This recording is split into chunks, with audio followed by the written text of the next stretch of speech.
Chaque jour, Charles et Carole vous présentent la leçon de l'école du sabbat.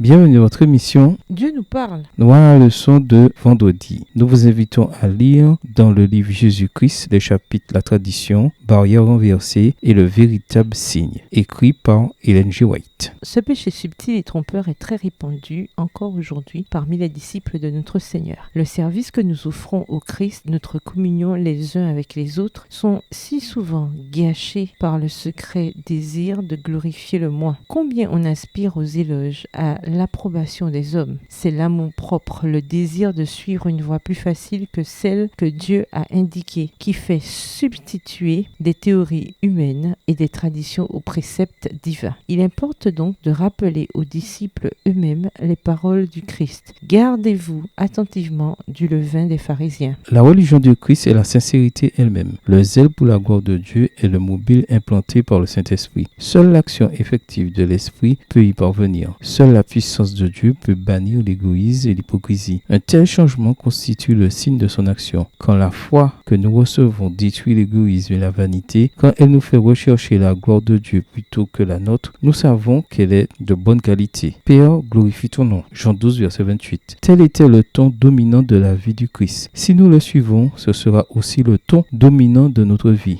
Il nous ordonne de marcher aussi comme lui a marché. Et ceci, nous reconnaissons que nous l'avons connu si nous gardons ses commandements. 1 Jean 2, verset 6. Extrait du livre Jésus-Christ, chapitre 44, page 366, écrit par Ellen G. White. À méditer. Quelle pratique chrétienne vous aide à garder un cœur pur? Quelles sont les personnes impures dans votre société? Que pouvez-vous faire pour contribuer à les attirer vers l'Évangile? Réfléchissez en classe à ce que vous pouvez faire pour cultiver le partage de l'Évangile simplement avec vos voisins. Lisez Marc 8 et versets 1 à 10. Quand Jésus nourrit la foule de 4000 personnes dans l'interprétation de ce passage, quelle différence cela fait-il qu'il s'agisse sans doute de non-juifs? Pourquoi cela ne doit-il faire aucune différence? En tant qu'être déchu, nous avons tous ce désir inné d'exalter notre propre personne. Comment le combattre? Au revoir. Et à demain si Dieu veut.